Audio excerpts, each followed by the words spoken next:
written by Howard A. Osman and Samuel and क्रेवर।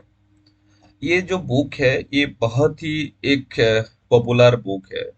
और इसका अब तक 8th एडिशन निकल चुका है, और जो कि ऑनलाइन अवेलेबल नहीं है, वो ऑफलाइन खरीदा जा सकता है। ऑनलाइन अगर देखेंगे तो 7th एडिशन ही सबसे लास्ट है। और ये बुक एक बहुत ही अच्छा बुक है, और स्टूडेंट्स के लिए, क्लैरिटी के लिए, इन डेप्थ नॉलेज के लिए, एजुकेशनल फिलोसफी का this is one of the बेटेस्ट और बेस्ट बुक आप बोल सकते हैं। तो ये वाला वीडियो में हम लोग डिस्कशन करने वाला है आइडियलिज्म एंड एजुकेशन। और इसी के अंडर क्या कौन कौन सा चीज हम लोग डिस्कशन करने वाले हैं? डेवलपमेंट ऑफ आइडियलिज्म, इसके अंदर दिखेंगे प्लाटोनिक आइडियलिजम्स, रिलीजियस आइडियलिजम्स, और उसके साथ साथ डेवलपमेंट ऑफ मॉडर्न आइडियलिज्म कि मॉडर्न आइडियलिज्म का डेवलपमेंट कैसे हुआ था। और उसके साथ साथ idealism as a philosophy of education, aims of education, method of education, curriculum, role of teacher. Next critique भी थोड़ा दिखेंगे। और लास्टली हम लोग दिखेंगे प्लाटो का जो रिपब्लिक है उसका बारे में इसमें एक ब्रीफली डिस्कशन किया गया है। और उसके साथ साथ कांत का जो एजुकेशनल फिलोसॉफी है उसी के बारे में भी हम लोग डिस्कशन करने वाले हैं। तो let's start. Idealism and education. Idealism hold a significant place in the history of thought, characterized by its core belief regarding the nature of reality। अगर आइडियलिज्म को अगर हम देखें तो इंडियन वर्ल्ड का हिस्ट्री में और फिलोसफी का हिस्ट्री में एक बहुत सुप्रीम प्लेस ये एक वर्क करता है। हो गया। The history of thought characterised by its core belief regarding the nature of reality. हो गया। और ये जो कोर बिलीफ है इसका आइडिया ही है। हो गया। आइडिया को ही ये फिलोसफी क्या करता है कि बिलीव करता है और रियल मानता है। अगर हिस्टोरिकल सिग्निफिकेंस को अगर हम देखें, idealism is defined as a perhaps the old systematic philosophy in Western culture, tracing its origin back in the list as early as Plato in ancient Greece। कि अगर हम देखें तो ये दुनिया का सबसे ओल्डेस्ट सिस्टमेटिक फिलोसफी है वेस्टर्न कल्चर में। और इसी का जो रूट है वो हमको एंशियंट ग्रीस में दिखने के लिए मिलता है। Although philosophical precedents exist before Plato, he is credited with developing one of the most historically influential philosophies of education। कि देखिए कि प्लाटो से पहले भी बहुत सारे ऐसे फिलोसोफर थे, हो गया, जो कि आइडियलिस्टिक विचारधारा का थे। हो गया। आइडियलिस्टिक उनका विचारधारा था। लेकिन प्लाटो को क्या किया जाता है कि इसका जो फाउंडर माना जाता है, फादर माना जाता है। हो गया। लेकिन इससे पहले भी, इनसे पहले भी बहुत सारे फिलोसोफर आइडियलिस्टिक इन नेचर थे। नेक्स्ट अगर इसी का हिस्टोरिकल सिग्निफिकेंस और इन्फ्लुएंस को अगर हम देखें, idealism remain A dominant philosophical influence from ancient time until the modern era. कि अगर हम देखें तो ये एक मॉडर्न इरा तक, एंशियंट से मॉडर्न इरा तक ये एक बहुत ही इन्फ्लुएंशियल फिलोसफी हुआ करता था। लेकिन in America philosophical discourse during the 19th century it widened a major impact on educational ideology। लेकिन अमेरिकन फिलोसफी में अगर 19th सेंचुरी में अगर हम देखें तो एजुकेशन एजुकेशनल आइडियोलॉजी के ऊपर भी क्या किया था, ये बहुत ही इम्पैक्ट डाला था। और ये इम्पैक्ट जो है, ये जो जर्मन आइडियलिज्म्स का जो इन्फ्लुएंस हुआ और एमर्जेंस जब हुआ, तब क्या हुआ था, 19th सेंचुरी में हुआ था, और एजुकेशन के ऊपर उसका इम्पैक्ट दिखने के लिए मिला था। While the philosophical force of idealism has waned in contemporary times, it is still alive in certain areas, specifically within contemporary religious studies and certain aspect of moral philosophy।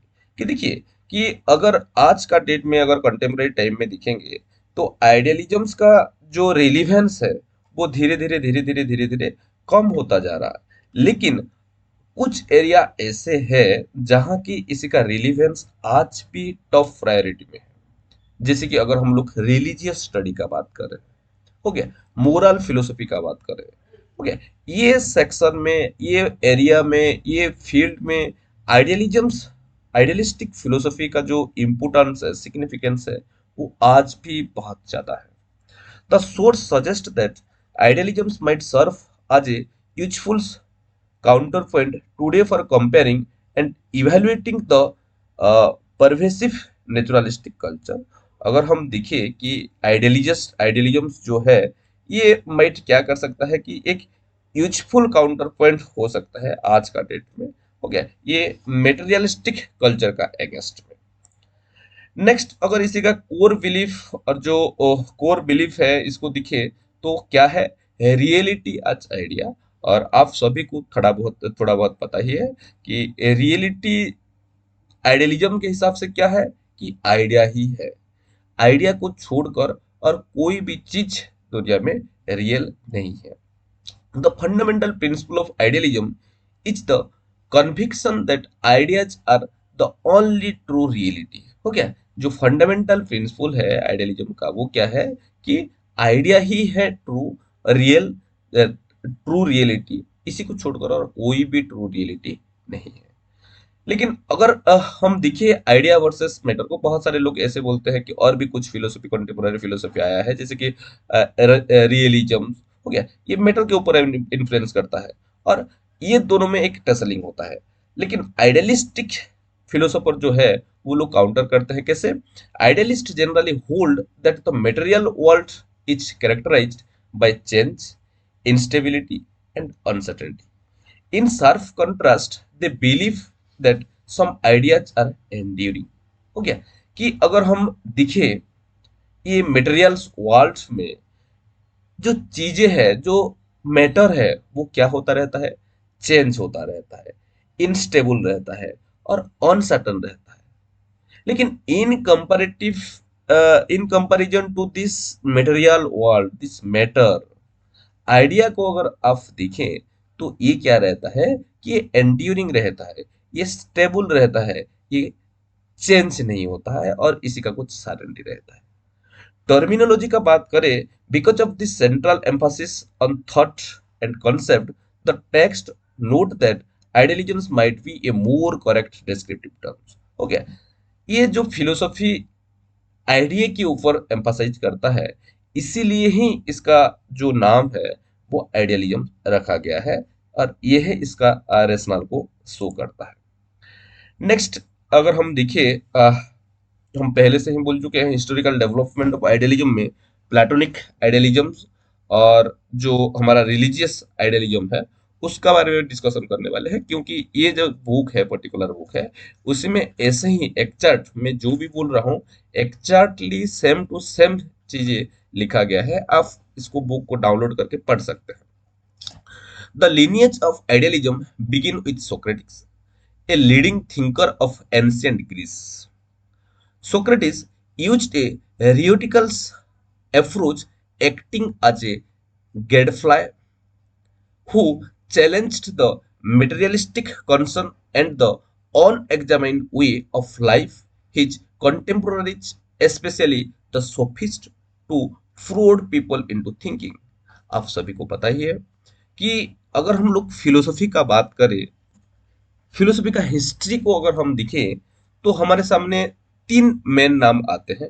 एक है सोक्रेटिस, उसके बाद उनका जो एक चेला और उनका एक स्टूडेंट वो है प्लाटो, और प्लाटो का जो एक स्टूडेंट वो है अरिस्टोटल। ये तीनों जो है इनका बारे में हमको कहीं ना कहीं पढ़ना ही पड़ता है और इनका अगर फिलोसफी को आप देखेंगे तो वो भी एक अनोखा फिलोसफी, वो स्टोरी ही एक अलग तरह का है। मैं अगर नेक्स्ट कभी मौका मिले तो इनका जो फिलोसफी है उसी बुक को मैं लेकर आऊंगा। तो छोड़िए, अभी देखिए कि सोक्रेटिस जो है वो एक तरह का ड्रास्टिक चेंज लेकर आए थे वर्ल्ड में, क्योंकि वो पहले फिलोसोफर थे जो कि सोफिस्ट फिलोसोफर, जो कि अनसाइंटिफिक थे। उनका जो कंटेम्पररी फिलोसोफर थे उनको वो क्या किए थे कि क्वेश्चन किए थे। हो गया, his idea were primarily transmitted orally through a dialectical question and answer approach. Socrates was later executed in Athens for is belief. कि देखिए कि उस टाइम क्या सिनारियो हुआ करता था। सोक्रेटिस सबका अगेंस्ट में गए थे, साइंटिफिक चीजें बोल रहे थे, और ये जिस वे में, जिस तरह से चीजों को रेशनलाइज करते थे, इसी को उस टाइम का जो फिलोसोफर थे, फिलोसोफर कम्युनिटी थे, और जो किंग थे, उनको पसंद नहीं आता था। और इसके लिए ही इनको क्या कर दिया गया था, फांसी दे दिया गया था, हो गया, एग्जीक्यूट कर दिया गया था। और इनका जो वो फिलोसफी था, उसी का कोई रिटन बुक नहीं है। वो ओरली ही बोलते थे, और ओरली एक डायलेक्टिकल क्वेश्चन आंसर अप्रोच को वो फॉलो करके क्या करते थे, उनका आइडिया को वो ट्रांसमिट करते थे। लेकिन उनका जो स्टूडेंट थे, जैसे कि प्लाटो, उनका जो ओरल वाला आइडिया को वो क्या करते थे कि डॉक्यूमेंट करके लोगों तक पहुंचाते थे। प्लाटो को अगर हम देखें, Plato was a dedicated disciple of Socrates and remain A passionate admirer through out his life.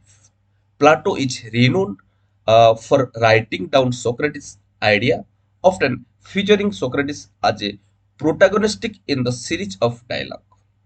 Scholars often refer to this combined thought of Platonic philosophy as Plato added a great deal and fleshed the dialogue in a literary form of enduring value. कि अगर हम लोग Plato को देखें, तो ये एक बहुत ही अच्छा डेडिकेटेड डिसिपल और स्टूडेंट सोक्रेटिस का थे, जो कि सोक्रेटिस का आइडिया को क्या कर रहे थे कि लिख रहे थे, उसका बारे में लिख रहे थे। और इसीलिए वो जो भी चीज लिखते हैं उसको हम किसी नाम पर जानते हैं, प्लाटोनिक फिलोसफी के हिसाब से जानते हैं। लेकिन ये प्लाटोनिक फिलोसफी में बहुत सारे ऐसे रहता है, ऐसे सेंट्रल आइडिया रहता है जो कि सोक्रेटिस का कंट्रीब्यूशन रहता है। लेकिन उसी में प्लाटो उनका जो आइडियोलॉजी है उसी को भी एम्बेड करते हैं। Plato's most famous work include the Republic and law. कि अगर प्लाटो का जो सबसे फेमस वर्क है वो तो रिपब्लिक ही है, लेकिन लॉज भी जो लिटरेचर है वो भी एक बहुत ही पॉपुलर हुआ था उस टाइम, एज वेल एज अभी भी वो बहुत ही इंपोर्टेंट है। Following Socrates' death, Plato founded his own school, the Academy, where student and professor used the dialectical approach for solving problem। ये जो चीजें हैं, आपको दूसरे वाला बुक में ये चीज नहीं मिलेगा। हो गया कि सोक्रेटिस का डेथ के बाद प्लाटो एक स्कूल बनाए थे, और वो स्कूल का नाम क्या था, द एकेडमी। क्या, द एकेडमी वो स्कूल का नाम था। और वहां जो स्टूडेंट और प्रोफेसर थे, वो सारे के सारे डायलेक्टिकल अप्रोच को फॉलो करते थे कि प्रॉब्लम को सॉल्व करने के लिए। Okay, this is little bit about Platonic idealisms. Next, the world of ideas and ultimate reality. Platonic idealism is characterized by the separation of world of idea or form from the world of matter। कि platonic idealism जो था, उनका जो ideology था, वो idea से matter को अलग करता था, और वो सेपरेट चीजें है ऐसे करके डिसाइड करता था और डिस्क्राइब करता था। वर्ल्ड ऑफ आइडिया, जो कि हम लोग आइडिया बोलते हैं, फॉर्म बोलते हैं, और वर्ल्ड ऑफ मैटर, ये दो क्या है, अलग अलग चीजें हैं। ये प्लाटोनिक आइडियलिज्म का बिलीफ था। Ultimate reality, Plato believed that ultimate reality resides in the world of idea. The good is the largest, highest point in the world of ideas and is considered the source of all true knowledge। Remember, this is one of the very important sentence of idealism। कि देखिए कि Plato जो थे, platonic idealism जो था, उसके हिसाब से ये वर्ल्ड ऑफ आइडिया जो था वही ही अल्टीमेट रियलिटी है। लेकिन the good is the highest point in the world of idea. अगर वर्ल्ड ऑफ आइडिया में दिखें, ये तो अल्टीमेट रियलिटी है, लेकिन वर्ल्ड ऑफ आइडिया में भी एक क्या है कि हाईएस्ट पॉइंट है, और वो हाईएस्ट पॉइंट कौन सा है, गुड है। कभी भी कंफ्यूज मत होना गॉड से। हो गया, गॉड नहीं है, गुड क्या है, उसी का हाईएस्ट पॉइंट है। हो गया। एंड ये जो गुड है, इसी को क्या कंसीडर किया जाता है, कि इसी को कंसीडर किया जाता है ऑल ट्रू नॉलेज, कि ये इसी को कंसीडर किया जाता है the source of all true knowledge, कि जितना भी ट्रू नॉलेज है उसी का सोर्स कौन सा है, ये गुड, ऐसे करके कंसीडर किया जाता है। उसके बाद matter versus idea. In contrast world of matter which consist of ever changing sense data is not to be trusted. People must, as much as possible, free themselves from the concern of matter to advance toward good. हो गया, कि देखो कि ये matter जो है, material world जो है, उसके ऊपर ट्रस्ट नहीं किया जा सकता, क्योंकि वो हर वक्त चेंज होता रहता है, एवर चेंजिंग रहता है। हो गया। और इसीलिए हमको क्या करना चाहिए, कि free themselves from the concern of matter, जो मटेरियल कंसर्न से हमको फ्री करना चाहिए, और जो गुड है उसी की तरफ, गुड क्या है, highest point of the world of idea. हो गया, वर्ल्ड ऑफ आइडिया का जो हाईएस्ट पॉइंट है उसी को क्या बोला जा रहा है, गुड है, जो कि सारे के सारे ट्रू नॉलेज का एक तरह का सोर्स है। हो गया, एक तरह का क्या है, सोर्स है। और हमको ये गुड की तरफ क्या करना चाहिए, कि एडवांस होना चाहिए, जाना चाहिए। प्लाटोनिक आइडियलिज्म का जो सबसे अहम हमारे लिए वो कौन सा है, डायलेक्टिकल मेथड। क्या, डायलेक्टिकल मेथड। डायलेक्टिक मतलब क्या है, कि देखिए the dialectic is the key vehicle Plato proposed for moving from concern with the material world to the world of idea, कि ये प्लाटो के हिसाब से ये डायलेक्टिक क्या है, कि ये एक तरह का व्हीकल है, जिसको कि प्लाटो प्रपोज किए थे। किसका, किसके लिए एक व्हीकल है, कि हमको एक मेटेरियल वर्ल्ड से वर्ल्ड ऑफ आइडिया की तरफ जाने के लिए हमको डायलेक्ट जो है उसी का सहारा लेना पड़ेगा, उसी के थ्रू ही हम लोग मेटेरियल वर्ल्ड से वर्ल्ड ऑफ आइडियाज की तरफ हम लोग पहुंच पाएंगे और जा पाएंगे। तो ये डायलेक्टिकल्स मेथड जो है, और ये डायलेक्ट जो है, ये क्या है, एक तरह का व्हीकल और एक तरह का प्रोसेस है। और the dialectic involves a critical discussion where a thesis, antithesis और सिंथेसिस इन्वॉल्व, कि अगर हम लोग डायलेक्टिक को देखिए, या तीन तरह का चीजें इन्वॉल्व रहता है। एक थेसिस जो कि एक सिंपल सा सेंटेंस, उसके बाद एंटीथेसिस मतलब उसका कंप्लीटली अपोजिट, और अपोजिट उसको अपोज करने वाला स्टेटमेंट, लॉजिक। हो गया, जो कि क्या करता है, this argumentative exchange allow for advancement of and treatment of position. और उसके बाद क्या होता है, सिंथेसिस हुआ है। जैसे कि यहाँ एक एग्जाम्पल वो राइटर दिए हैं एक थेसिस का, क्या है, वार इज इविल, वार ऑफ, अगर आप एक स्टेटमेंट बोलेंगे ये जो वार है ये बहुत ही खराब है, अब ऐसे बोल रहे हैं, तो उसी का अगेंस्ट में कुछ लोग रहेंगे कि नहीं, वार कैसे खराब हो सकता है। हो गया, लेकिन ये एंटीथेसिस है, जब इसको रिजेक्ट करके कुछ अलग तरह का स्टेटमेंट देंगे, वो क्या हो जाएगा, एंटीथेसिस हो जाएगा। लेकिन बहुत डिस्कशन होने के बाद, लॉजिकल आर्गुमेंट होने के बाद, हेल्दी आर्गुमेंट होने के बाद एक सिंथेसिस ड्रॉ होता है। और वो सिंथेसिस में क्या आ सकता है, that war has good and bad aspect, कि ये वार जो है ये सही, उसका अच्छाई भी है और उसका बुराई भी है। अगर आप दिखे, एक एग्जांपल ले यूएसए को, वर्ल्ड वॉर हुआ, वर्ल्ड वॉर तो कुछ लोगों के हिसाब से एकदम इविल है, एकदम गंदा है। लेकिन अमेरिका को अगर आप देख रहे हैं, तो वो आज इतना एडवांस किसके लिए है, और दूसरे कंट्री भी, यूएसएसआर, आज का डेट में जो रसिया है उसको भी देख लीजिए, और अदर डेवलपिंग और डेवलप्ड कंट्री को देख लीजिए, वो लोग एडवांस ऐसे कैसे हो गए टेक्नोलॉजी का मामले में, क्योंकि वार हुआ था।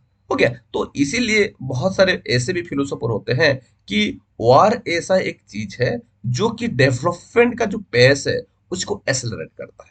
ओके, ये सही है या सही नहीं है, ये आप लोग विचार कर सकते हैं, लेकिन ये भी एक तरह का स्टेटमेंट आता है।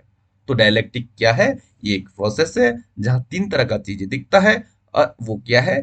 थेसिस, एंटीथेसिस, सिंथेसिस, और लास्ट में ट्रूथ जो है वो उजागर होता है। Transcending the material, the dialectic begin in the world of matter, utilizing physical tools such as brain, tongue, gesture, but it end in the world of idea with the discovery of truth. कि अगर अब देखिए dialectical method को, ये तो start होता है matter से, लेकिन जो फिजिकल टूल है जैसे कि हमारा ब्रेन, टंग, गेस्चर, इसी को भरपूर इसी में यूटिलाइज किया जाता है। और हम लोग किसकी तरफ जाते हैं? वर्ल्ड ऑफ आइडियाज की तरफ जाते हैं, और हम लोग जो ट्रूथ है उसी को हम लोग सबका सामने लेकर आते हैं। क्वेश्चन आ सकता है डायलेक्टिकल मेथड जो वो है वो कहाँ से स्टार्ट होता है? वो वर्ल्ड ऑफ मैटर से स्टार्ट होता है, और जो फिजिकल टूल जैसे कि ब्रेन, टंग, गेस्चर, इसका यूटिलाइज होता है, और हम लोग किसके तरफ अग्रसर होते हैं? वर्ल्ड ऑफ आइडियाज की तरफ जाते हैं। और जब वर्ल्ड ऑफ आइडियाज की तरफ जाते हैं तब हम लोग ट्रूथ जो है उसको डिस्कवर कर लेते हैं। It is said to cross the divide line between matter and idea. और ये जो है डायलेक्टिकल मेथड, ये क्या करता है कि मैटर और आइडिया के बीचों बीच एक तरह का ये डिवाइडेड लाइन का जैसे काम करता है। Training requirement. Plato emphasized that true dialectical process cannot be achieved by those who argue simply to win or who refuse to maintain a critical perspective. कि देखिए कि प्लाटो के हिसाब से अगर सही में आप डायलेक्टिकल प्रोग्रेस चाहते हैं तो आपको एक्टिवली पार्टिसिपेट करना पड़ेगा। आपको सिर्फ कोई अगर सिंपली विन करने के लिए आर्गुमेंट कर रहा है तो वो सक्सेसफुल कभी हो ही नहीं सकता। और कोई अगर उसका जो क्रिटिकल पर्सपेक्टिव है, उसका जो क्रिटिकल इंसाइट है, उसका जो क्रिटिकल लॉजिक है वो नहीं दे रहा है, तो कभी भी डायलेक्टिकल मेथड सक्सेसफुल हो नहीं पाएगा, इफेक्टिव हो ही नहीं पाएगा। इसीलिए preparation should involve A lengthy period of education beginning with studies in mathematics. हो गया। और इसीलिए क्या करना चाहिए कि बहुत देर तक हमको प्रिपेयर होना चाहिए, लेंदी पीरियड ऑफ एजुकेशन का प्रिपरेशन होना चाहिए, और ये जो प्रिपरेशन है वो मैथमेटिक्स से ही स्टार्ट होना चाहिए। और ऐसे अथर के हिसाब से कि प्लाटो क्या किए हैं, he believes that students were not mature enough for training in the dialectical until approximately 30।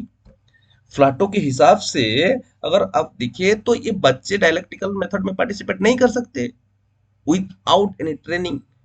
और वो तो ऐसे ही बोले हैं कि 30 साल से पहले, हो गया, 30 साल से पहले कोई भी वो डायलेक्टिकल मेथड्स के लिए एलिजिबल नहीं होता और इफेक्टिवली वहां पार्टिसिपेट नहीं कर सकता। हाँ, कर सकते हैं, ऐसे कुछ जेन्युइन जीनियस इंटेलिजेंट लोग रहते हैं, लेकिन अप्रोक्सीमेट जो एज है वह 30 के बाद जाकर डायलेक्टिकल मेथड्स में कोई इफेक्टिव वे में पार्टिसिपेट कर सकता है। नेक्स्ट वो एक कंसेप्ट दिए थे, वो allegory of the Kaif and doctrine of reminiscence. हो गया। प्लाटो जो थे वो एक पावरफुल इमेजिनरी चीजों के बारे में वो डिस्क्राइब करते थे। एलिगरी ऑफ द कैफ, ये क्या है? Plato depicted prisoner chained in darkness mistaking shadow they saw on a far wall for reality, the prisoner house in the world of sight, the material world of ignorance and apathy, and the journey upward the steep slope ascent symbolizing the dialectical and ascent of soul into the intellectual world. The ascent culminates in the sight of the idea of good, which Plato inferred the universal author of all things beautiful and right, and the immediate source of reason and truth in intellectual world. Contemplate. Plato noted that philosophers who achieve the enlightenment would be happy to contemplate it, but upon remembering those in the cave would wish to return despite the possible danger। कि देखिए कि Plato एक केव को allegory किए थे कि ऐसे कुछ लोग हैं जिनको कि एक केव में रखा गया है, और वो केव का हालत ऐसा है कि वो ठीक से खड़ा नहीं हो पा रहे। हो गया। और उसका हाइट इतना कम कर रखा गया है। हो गया। और उनको कुछ दिख नहीं रहा है। उनको बस खुद का जो शेडो है, छाई जो है, वो सिर्फ दिख रहा है, या दूसरे का खुद का ही छाई छाई दिख रहा है। और वहाँ जो कैफ में जो प्रिजन्स है, प्रिजनर है, प्रिजन है, उनके हिसाब से रियल कौन सा है? उनका जो शेडो है वो ही रियल है। उसी को छोड़कर कोई भी चीज रियल नहीं है। लेकिन जब, और वो जो जेल है वो लास्ट में हम लोग डिस्कशन करने वाले हैं, जब हम लोग द रिपब्लिक डिस्कशन करेंगे उसी में तो अच्छे से हम लोग डिस्कशन करने वाले हैं कि वो जो जेल है, जो प्रिजनर जहाँ रखा गया है, वो कहाँ है, कैसा है। वो एकदम एक डीप जगह में है, और वहां से एक ऊपर की तरफ रास्ता आया है। हो गया। वो एक तरह से आप अंडरग्राउंड बोल सकते हैं। हो गया। जब किसी को छुड़ाया जा रहा है और किसी को मौका मिल रहा है बाहर आने का, जब आ रहा है, तब एक स्टेप के तरफ आ रहा है। स्टेप ऊपर ऊपर ऊपर ऐसे जा रहा है, और जब आ रहा है सनलाइट उसके ऊपर पड़ रहा है, तो वो कुछ उसको अलग दुनिया में चले आने का जैसे लग रहा है। ये प्लाटो का डिस्क्रिप्शन है। ओके, मेरा नहीं। तो उसको क्या लग रहा है कि मैं दुनिया का एक अलग दुनिया में चला आया हूँ। ओके, उसको ऐसा लग रहा है। ओके, जो कि वो खुद बिलीव नहीं कर पा रहा है, लेकिन प्रैक्टिकलिटी को एम्पिरिकली एक्सपीरियंस करने के बाद उसको भी समझ में आ रहा है कि नहीं, ये भी रियल है। मैं जिसको रियल मान रहा हूँ वो रियल नहीं। हो गया। लेकिन ये जो चीजें है, ये जब वो प्रिजन रिटर्न कर रहा है और उनका जो फ्रेंड्स है, जो कलीग है, उनको जब बता रहा है, तो वो लोग इसी को मानने के लिए तैयार नहीं है। वो लोग इसी को एक्सेप्ट नहीं कर रहे हैं। और जब ये प्लाटो डिस्क्रिप्ट किए हैं, और जब वो प्रिजनर, उसका जो फ्रेंड्स है, उसको उनको जब कन्विंस करने के लिए ट्राई करे कि नहीं ये रियल नहीं है, जो रियल चीजें हैं वो अलग है। ओके, और चलो बाहर जब निकलते करते हैं, तो ऐसा भी सिचुएशन आ सकता है कि जो उसका जो फ्रेंड्स है उसको मर्डर तक कर लेते हैं बिना कन्विंस हुए। हो गया। तो प्लाटो यहाँ ये बोलना चाहते हैं, ये एग्जाम्पल, ये एलिगरी के थ्रू, कि हम लोग जब खुद को इंडिपेंडेंस नहीं कर रहे हैं, इंडिपेंडेंट थिंक नहीं कर रहे हैं, रिस्क नहीं ले रहे हैं, तब तक हम लोग ये मेटेरियल वर्ल्ड जो है उसी को ही हम लोग सही मान रहे हैं। हो गया। जिस दिन मेटेरियल वर्ल्ड को हम लोग छोड़ेंगे और आगे इसका सोचेंगे, उस दिन हम लोग को क्या मिल सकता है कि एजुकेशन से मिल सकता है। हो गया। रियल जो चीजें हैं, ट्रूथ जो है, उसको हम लोग दिख सकते हैं, उसको एक्सपीरियंस कर सकते हैं। और ये जो ट्रांजिशन है, ये ट्रांजिशन के लिए एजुकेशन जो है वो एक बहुत ही इंपॉर्टेंट रोल प्ले करता है। Next, doctrine of reminiscence. The doctrine suggests that the soul already possesses true knowledge, which it lost when it was placed in prison house of the body. कि देखिए कि अगर हम लोग दिखे, जो सोल है उसी में ऑलरेडी ट्रू नॉलेज जो है उसी का स्टोरेज है। लेकिन जब हम लोग उसी को एक प्रिजन हाउस में रख दे रहे हैं, प्रिजन हाउस के बॉडी के अंदर जब कोई सोल है, तो वो क्या हो जा रहा है, उसका जो ट्रू नॉलेज है उसको वो लॉस्ट कर रहा है। The dialectic serve as the tool for the soul of regain the lost wisdom. और उसी टाइम डायलेक्टिकल अप्रोच, डायलेक्टिक जो है, ये क्या कर सकता है, एक व्हीकल की तरह काम कर सकता है, एक टूल का जैसे काम कर सकता है, कि वो जो लॉस्ट विजडम है, जो लॉस्ट ट्रूथ है, उसी को रिग्रेन करने के लिए। Plato illustrated this is this in the Meno by having Socrates use skillful questioning to demonstrate a slave boy inherently knew a Pythagorean theorem. देखिए, सोक्रेटिस एक इस तरह का फिलोसोफर थे। वो क्या हुआ कि एक दिन ऐसे बाहर घूम रहे थे, और देखिए एक बहुत ही पुअर, हो गया, पुअर अनएजुकेटेड इलिटरेट पेरेंट का एक बच्चा था। वो खुद भी पढ़ने नहीं गया था, और उसको ऐसे क्वेश्चन आंसर के थ्रू समझाए, हो गया, क्वेश्चन आंसर के थ्रू समझाए कि वो लास्ट में वो बच्चा जो था वो खुद कन्विंस हो गया कि हाँ, मेरे को पाइथागोरस का जो थ्योरम है वो सारे के सारे आता है। हो गया। ये जो चीजें है, इसी को क्या बोला जाता है कि मेनो की तरह वो क्या किए हैं कि इलुस्ट्रेट किए हैं। Next, education the Republic. अगर रिपब्लिक का बात करें, वहां जो एजुकेशन के बारे में लिखा गया है, Plato proposed a comprehensive educational system designed to achieve a world where individual and society move towards good। कि प्लाटो एक तरह का ऐसा कॉम्प्रिहेंसिव एजुकेशन सिस्टम्स डिजाइन गए थे, हो गया, जो कि हाइपोथेटिकल था, हो गया, यूटोपियन था, हो गया, हाइपोथेटिकल और यूटोपियन था, जहां की क्या हो रहा था कि इंडिविजुअल और सोसाइटी जो है वो एजुकेशन के थ्रू गुड के तरफ क्या कर रहे थे कि प्रोग्रेस हो रहे थे और जा पा रहे थे। स्टेट इन्वॉल्व्स एंड करिकुलम, और इसके लिए प्लाटो के हिसाब से क्या था, Plato suggested that state must take an active role in education. The curriculum should lead bright student from concrete data toward abstract thinking। Plato के हिसाब से जो गवर्नमेंट, स्टेट गवर्नमेंट जो है, हो गया, वो चाहे वो किसी तरह मोनार्ची हो, डेमोक्रेसी हो, जो वो गवर्नमेंट है वो एजुकेशन में एक एक्टिव रोल प्ले करना चाहिए। और उसके बाद वो बोल रहे थे करिकुलम्स जो है ऐसा होना चाहिए ताकि स्टूडेंट को कंक्रीट डाटा से अब्स्ट्रैक्ट थिंकिंग की तरफ ले जा सके। उसी के साथ साथ प्लाटो को लग रहा था the highest aim of education is philosophical wisdom, a conception of true idea towards which all people should strive.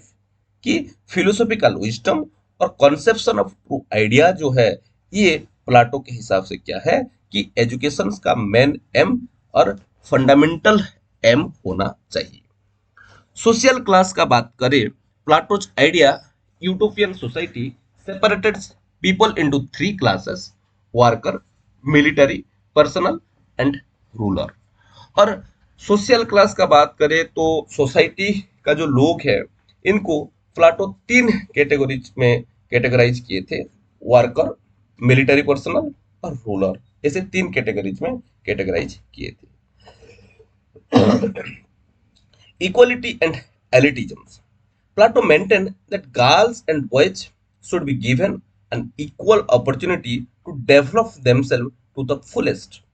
और उसके साथ साथ उस टाइम आप सोचिए, प्लाटो का कब का बात है, कितना साल पहले का बात है, और उस टाइम जो कि आज तक हमको बॉयज और गर्ल को आज तक हम लोग इक्वल अपॉर्चुनिटी नहीं दे चुके हैं, नहीं दे पाए हैं, हो गया। लेकिन उस टाइम प्लाटो का जो आइडिया था वो क्या था कि जो बॉयज एंड गर्ल जो है उनको इक्वल अपॉर्चुनिटी मिलना चाहिए ताकि उनका फुलेस्ट डेवलपमेंट जो है वो हो सके। However, those who showed little ability for abstraction should pursue that assist in the practical aspect of running a society। हो गया। और उनका मानना ये था कि जिनका थोड़ा भी एब्स्ट्रैक्ट एबिलिटी जो है डेवलप हो जा रहा है, उनके पास क्या आ जाता है कि practical aspect of running the society, उसका बारे में उनको पता चल जाता है। दो जो demonstrated proficiency in the dialectical would become philosopher in position of power. और जो लोग डायलेक्टिकल मेथड में एकदम प्रोफिशिएंसी डेमोन्स्ट्रेट करते हैं, वो लोग इन फ्यूचर क्या बन जाते हैं, फिलोसोफर बन जाते हैं, और फिलोसोफर का जो पोजीशन है उनको मिल जाता है to lead the state towards higher school. और वो लोग जो वो पूरा कंट्री और वो स्टेट का जो लोगों को हाईएस्ट गुड की तरफ लेकर जा सकते हैं। ओके, ये प्लाटो का जो एजुकेशनल फिलोसफी था उसके बारे में एक छोटा सा ग्लिम्स। नेक्स्ट, फिलोसफी और किंग। प्लाटो का हिसाब से जो कंट्री का हेड है वो एक फिलोसोफर होना चाहिए। Plato argue that state would never pursue the highest ideal of truth and justice until philosopher became the ruler. कि जब तक फिलोसोफर जो है वो रूलर नहीं बना है, तब तक जो ट्रूथ एंड जस्टिस जो है उसको 100% एक्यूरेटली हम लोग डिलीवर नहीं कर सकते। The philosopher king must be A thinker and A doer. कि एक फिलोसोफर किंग अगर आएगा तो वो मस्ट क्या होगा, एक थिंकर ही होना चाहिए और एक डूअर ही होना चाहिए.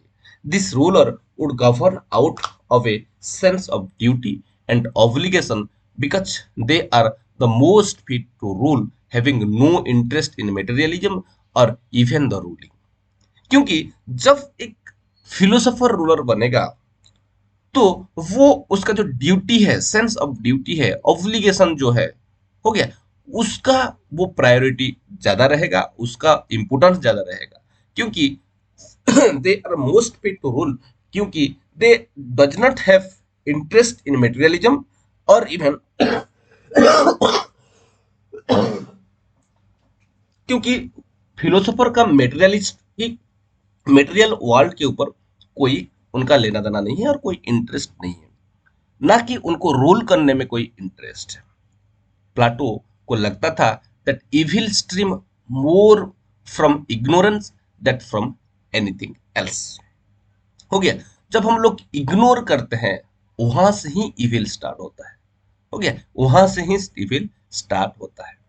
The art, Plato saw art आज इमिटेशन. जो आर्ट है जिसको हम लोग painting, sculpture, architecture, poetry, dance, ये सब क्या है, ये एक तरह का इमिटेशन प्लाटो के हिसाब से. और समटाइम तो उसको ये बोल रहे थे इमिटेशन ऑफ इमिटेशन, आर्ट को वो इमिटेशन ऑफ इमिटेशन बोलते थे. एंड नॉट ट्रू नॉलेज, और ये ट्रू नॉलेज नहीं है ऐसे करके वो डिस्क्राइब करते थे. However, he strongly believed that art and literature need to be regulated and even censored. लेकिन वो आर्ट एंड लिटरेचर को क्या करना चाहिए कि उसको रेगुलेट करना चाहिए और उसके साथ साथ सेंसर भी करना चाहिए, सबको पढ़ना चाहिए, ऐसे वो व्यू कर रहे थे. नेक्स्ट, अगर एंडियरिंग इन्फ्लुएंस को अगर हम देखें, although Plato's utopian theories were never fully implemented, his idea have stimulated essential skill, essential thinking about the meaning and purpose of humanity, society and education, influencing modern thought in many stable way. कि देखिए, ये अब तक जो Plato का philosophy के बारे में डिस्कशन कर रहे थे वो सारे के सारे यूटोपियन इन नेचर था, लेकिन वो कभी प्रैक्टिकली इम्प्लीमेंट नहीं हुआ था. लेकिन ये जो आइडिया था वो ह्यूमैनिटी को, वो सोसाइटी को, वो एजुकेशन के ऊपर जो था वो बहुत इम्पैक्ट डाला था.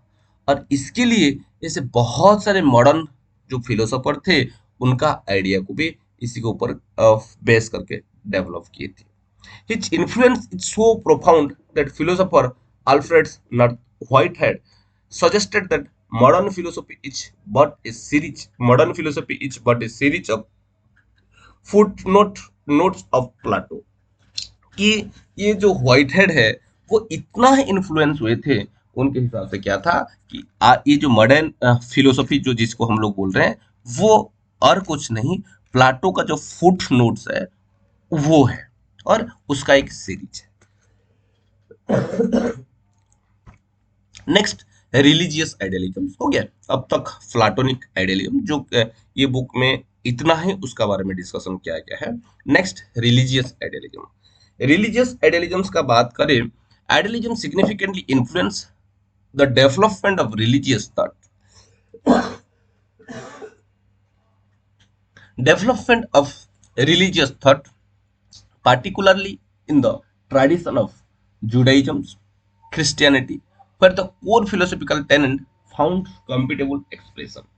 क्यों गया, आइडियलिज्म और रिलीजियस आइडियलिज्म को अगर हम देखें तो ये सिग्निफिकेंटली इन्फ्लुएंस किसी के ऊपर किसको क्या था कि जो रिलीजियस थॉट का जो डेवलपमेंट है उसको ये इम्पैक्ट डाला था. और पर्टिकुलरली ये जुडाइज्म और क्रिश्चियनिटी जो है उसी के ऊपर क्या किया था, ज्यादा एम्फसाइज किया था. और इसीलिए इसका जो मेन टेनेंट आपको देखने के लिए मिलेगा, हो गया, वो ये दोनों रिलीजन से ज्यादा करके बिलोंग करते हैं. इसका कंपेटिबिलिटी को अगर हम देखें तो ये मोनोथेइज्म था, मतलब एक ही गॉड को ये मानता था. The idea of one God as pure spirit and the universal good is readily compatible with idealism. Central belief that ultimate reality is not non material and enduring idea. हो गया। ये फिलोसोफर जो थे, ये लोग मोनोथीजम थे, मतलब एक ही गॉड के ऊपर भरोसा करते थे, और यूनिवर्सल गुड और स्पिरिट, प्योर स्पिरिट के ऊपर ये लोग भरोसा करते थे। Judaism, a precursor of Christianity, included many belief compatible with atheism. अगर जुडिज्म और क्रिश्चियनिटी को अगर हम देखें तो यहाँ भी बहुत सारे ऐसे चीज है जो कि आइडियलिज्म का जो आइडिया है और जो एजम्पशन है उसी के ऊपर फिर बैठता है। क्रिश्चियनिटी का बात करें तो ये क्या करता था, promote the idea of God as transcendent and pure spirit of idea, कि ये क्या करता है कि आइडियाज ऑफ गॉड, गॉड जो है उसको प्रमोट करता है। कैसे? As a transcendent and pure spirit of idea. हो गया। तो lastly Christian concept God create the world out of himself, ये जो चीज है इसका बारे में ये बुक में डिस्कशन किया गया है। नेक्स्ट, अगस्टाइन का बारे में अगर हम देखिए तो क्रिश्चियन प्रोटेस्ट प्लाटोनिस्ट। हो गया। तो ये एक मेजर टेनेंट और मेजर फिलोसोफर थे रिलीजियस आइडियलिज्म का। Augustine is a pivotal figure considering the greatest of Christian Platonists। अगर इनका फिलोसॉफिकल बैकग्राउंड को देखिए तो इनका जो जन्म है वो कहाँ हुआ था, कि एक हेलेनिस्टिक कल्चर में हुआ था। हो गया। हेलेनिस्टिक कल्चर में हुआ था, और 386 के तरफ वो कन्वर्ट हो गए थे क्रिश्चियनिटी की तरफ। और उनका जो कंप्लीट लाइफ था और खुद को वो डेडिकेट किए थे किसके लिए, to connecting philosophies of the Platonistic Platonist and new Platonist with Christian belief, कि जो प्लाटोनिस्ट और न्यू प्लाटोनिस्ट जो है उसका जो आइडिया है, उसका जो फिलोसफी है, वो क्रिश्चियंस बिलीफ के साथ कैसे कनेक्ट किया जाए, उसके ऊपर वो उनका काम किए थे जिंदगी भर। डिवाइडेड रियलिटी उनके हिसाब से, in each work the city of God, Augustine described the city of God, spirit and the good, and city of man the material world darkness, sin, ignorance and suffering। हो गया कि city of God में वो spirit and the God इसका बारे में वो discussion किए थे, और सिटी ऑफ मैन करके उनका एक और एक लिटरेचर था जहाँ की जो मटेरियल वर्ल्ड का जो डार्कनेस है, सीन है, इग्नोरेंस है, सफरिंग है, उसका बारे में लिखा गया था। हो गया। और उसके साथ साथ a division the universe that paralleled Plato scheme of the world of idea and world of matter. और यहाँ जो world of idea, world of matter, जो प्लाटो का जो स्कीम जिसको कि हम लोग डिस्कशन कर चुके हैं, उसका बारे में उसका साथ क्या कर रहे थे, अलाइन कर रहे थे। और अगस्टाइन अर्ज कर रहे थे लोगों को रिक्वेस्ट कर रहे थे that people should as much as possible release themselves from the world of man and enter to the world of God primarily through concentration on God। कि अगस्टाइन बोलते थे कि लोग जितना दूर तक हो पाए खुद को जो वर्ल्ड ऑफ मैन है उसी से बाहर निकलना चाहिए और वर्ल्ड ऑफ गॉड की तरफ जाना चाहिए। और इसके लिए वो कंसंट्रेशन का बारे में ज्यादा एम्फासाइज कर रहे थे, और कंसंट्रेशन करना चाहिए गॉड के ऊपर, ऐसे वो मानते थे। Role of sense and faith, Plato जो थे, like Plato, Augustine believe that the senses were unreliable, कि प्लाटो को जैसे इनके हिसाब से भी जो सेंसेस है वो अनरिलिएबल है। he asserted that belief in God ultimate rest in faith, famously writing, we must first believe in order to in order that we may know। हो गया, ये उनका टेक लाइन था। नॉलेज और सोल को अगर हम देखें, Augustine shared Plato's views of the development do not create knowledge। Sorry, क्योंकि बहुत खांसी है तो मैं इसको यहाँ ही रखता हूँ। इसका सेकंड पार्ट जो है उसको मैं फिर नेक्स्ट, मेरा हेल्थ